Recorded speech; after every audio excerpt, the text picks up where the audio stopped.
पाषाण युग प्रागैतिहासिक काल जिसके दौरान पत्थर का उपयोग मनुष्यों ने उपकरण और हथियार बनाने के लिए किया। पाषाण युग इतिहास का वह काल है जब मानव का जीवन पत्थरों संस्कृत पाषाण पर अत्यधिक आश्रित था। उदाहरणार्थ पत्थरों से शिकार करना, पत्थरों की गुफाओं में शरण लेना, पत्थरों से आग पैदा करना इत्यादि। इसके 3 चरण माने जाते हैं: पुरापाषाण काल, मध्यपाषाण काल एवं नवपाषाण काल, जो मानव इतिहास के आरंभ 25 लाख साल पूर्व से लेकर कांस्य युग तक फैला हुआ है। पाषाणकालीन पत्थरों के उपकरण बनाने तथा उसे इस्तेमाल करने का विश्व में सबसे प्राचीनतम साक्ष्य इथोपिया और केन्या से प्राप्त हुई है। संभवतः ऑस्ट्रेलोपिथेकस द्वारा सबसे पहले पत्थर के औजार बनाए गए थे, किंतु इसका श्रेय होमो हैबिलिस नामक प्रजाति को दिया जाता है। पुरापाषाण काल। मुख्य लेख: पुरापाषाण काल 20 से 25 लाख साल से 12,000 साल पूर्व तक। भारत में इसके अवशेष सोहन, बेलन तथा नर्मदा नदी घाटी में प्राप्त हुए हैं। भोपाल के पास स्थित भीमबेटका नामक चित्रित गुफाएं, शैलाश्रय तथा अनेक कलाकृतियां प्राप्त हुई हैं।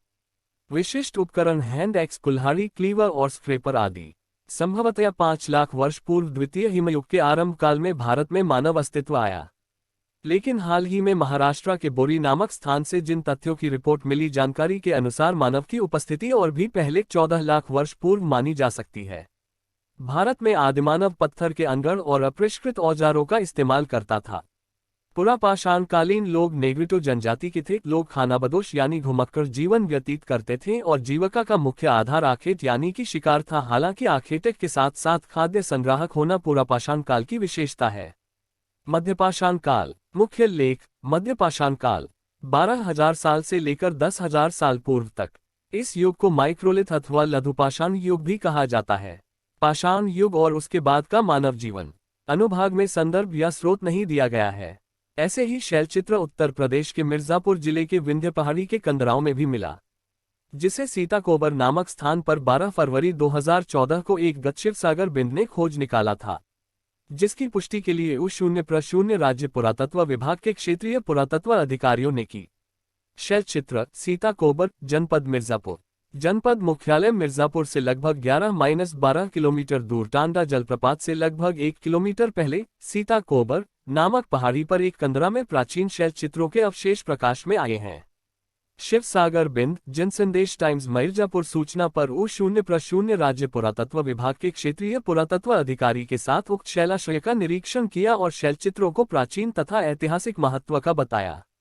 लगभग 5 मीटर लंबी गुफा, जिसकी छत 1.80 मीटर ऊंची तथा 3 मीटर चौड़ी है, में अनेक चित्र बने हैं।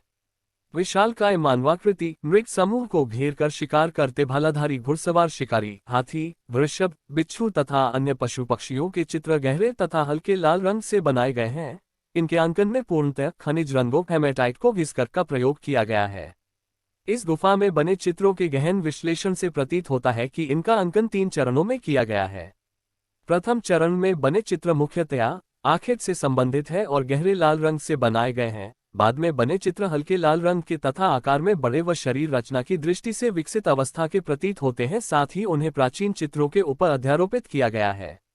यहाँ उल्लेखनीय है कि इस क्षेत्र मिर्जापुर व सोनभद्र में अब तक लगभग 250 से अधिक शैलचित्र युक्त शैलाश्रय प्रकाश में आ चुके हैं, जिनकी प्राचीनता E0-6000 से 15वीं सदी ईस्वी मानी जाती है। मिर्जापुर के सीताकोबर से प्रकाश में आए शैलचित्र बनावट की दृष्टि से 1500 से 800 वर्ष प्राचीन प्रतीत होते हैं।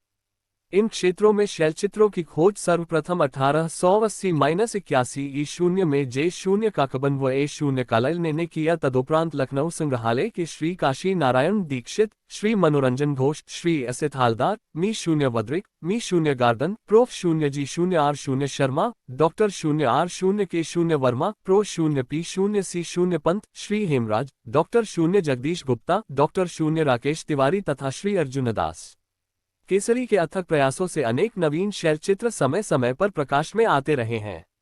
इस क्रम में यह नवीन खोज भारतीय शैलचित्रों के अध्ययन में एक महत्वपूर्ण कड़ी मानी जा सकती है।